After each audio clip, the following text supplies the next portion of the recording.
নমস্কার, আপনাদের অনুর রান্নাঘরে আবার নিয়ে চলে এলাম। আজকে একটা খুব সহজ পদ্ধতিতে আলু বেসন ভাজা করে দেখাবো আপনাদের।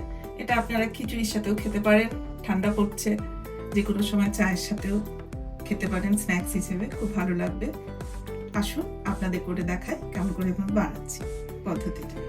দেখুন, 3টে মাঝারি সাইজের আলু নিয়ে আমি কেটে ফেলেছি, কেটে আলু ভাজার মতন কেটেছি। আর 3 কাপ বেসন, ছোট কাপে 3 কাপ বেসন নিয়েছি। এটা দিয়ে আমি আজকের এই আলুতে বেসন ভাজাটা করে দেখাবো। দেখুন আমি কি কি জিনিস দিচ্ছি সেটা আমি করে দেখাচ্ছি। প্রথমে আলুতে অল্প 8 চামচ মতন নুন ছড়িয়ে আমি এটা মিক্স করে নেব। এটা মিক্স করে পাশে রেখে দিচ্ছি। এবারে বেসনে পরিমাণ মতন 3 কাপ বেসনে 1/4 চামচ নুন দেব, অল্প একটু জিরে গুঁড়ো এর উপরে দিয়ে দেবো, 8 চামচেরও কম, সুগন্ধটা ভালো হবে। একটু ধনে গুঁড়ো যদি ঘরে থাকে তাহলে একটু ধনে গুঁড়ো অল্প একটু দিবেন, খুব ভালো লাগবে। যারা ধনের গন্ধ ভালোবাসে তারা দেবেন। অল্প হালকা ঝাল যাতে একটু হয়, অল্প 8 চামচেরও কম আপনি একটু লঙ্কা গুঁড়ো ছড়িয়ে দেবেন। সাথে বেশি না, খুব অল্প একটু বেকিং পাউডার, 3/4-এরও কম বেকিং পাউডার আপনি একটু ছড়িয়ে দেবেন। এবারে এটা কমপ্লিট মিক্স করে নেবেন। মিক্স করে প্রথমে ভালো করে মিক্স করে নেব আমি। এবারে 3 কাপ জলে 8 মগের একটু কম জল দিয়ে একটু ঘন করে মিক্সচারটা আমি বানাবো। দেখুন আমি মিক্সচারটা করছি। মিক্সচারটা কমপ্লিট রেডি হয়ে গেছে। একটু ভালো করে মিক্সিংটা করে নেবেন। দেখুন একদম এরকম একটু ঘন ঘন থাকবে, পাতলা বেশি যেন না হয়। এবারে আমি আলুগুলো দিয়ে দিচ্ছি। আলুগুলো দিয়ে দিচ্ছি।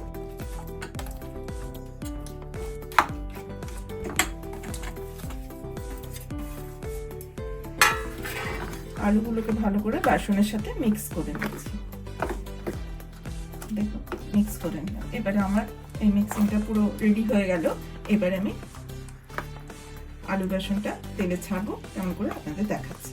গ্যাস অন করছি, মিডিয়াম ফ্লেমে দেবেন।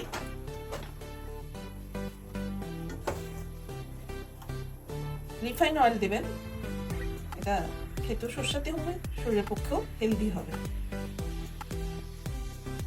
পুরো 150 গ্রাম মতো তেল আমি দিলাম। তেলটা একটু কড়াই গরম হতে দিন, তারপর আমি আলুগুলো ছাড়ব। গ্যাসের ফ্লেমটা একটু একদম সিম করে দেবেন, দিয়ে এটা একটু ভালো করে মিক্স করে নেবেন। মিক্স করে আপনারা হাতে করেই হোক, চামচে করেই হোক, আস্তে আস্তে অল্প অল্প করে ছেড়ে দেবেন। এই আলু শুদ্ধ তুলে, দেখতে পাচ্ছেন আমি কেমন করে তুলছি, অমনি করে করে তুলে দিয়ে দেবেন। যারা ধনেপাতা ভালোবাসেন, এর উপরে শীতকালে ধনেপাতাটা ভালো লাগে, কুচি করে দিয়ে দিলে আরো টেস্টি হবে। কিন্তু যারা পছন্দ করেন না অনেকে, সেই জন্য আমিও আর দিয়ে দেখাচ্ছি না। যারা চয়েস করেন তারা কিন্তু দিতে পারেন। ভালো লাগবে খেতে এটা তৈরি হলে। এবারে গ্যাসের ফ্লেমটা আপনি একটু বাড়িয়ে দেবেন।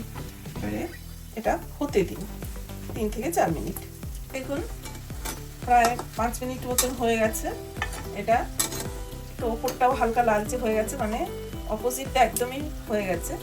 এবারে আপনি একটু সিম করে দেবেন গ্যাসের ফ্লেমটা, দিয়ে আস্তে আস্তে করে একটু উল্টিয়ে নেবেন অপোজিটে। উল্টিয়ে নেবেন।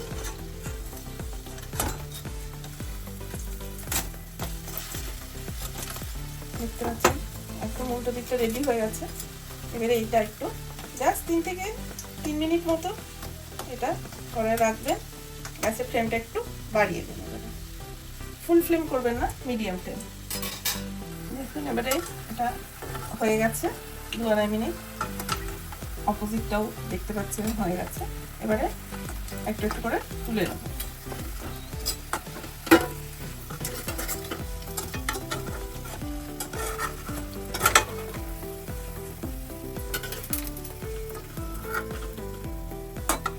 আপনাদের আলু বেসনে রেডি। দেখুন আপনাদের আলু বেসনে ভাজা একদম রেডি। সস দিয়ে খাবেন, খুব ভালো লাগবে। কেমন লাগলো অবশ্যই জানাবেন, কমেন্ট করতে ভুলবেন না, সাবস্ক্রাইব অবশ্যই করবেন। আজকের মতো এখানে শেষ করলাম।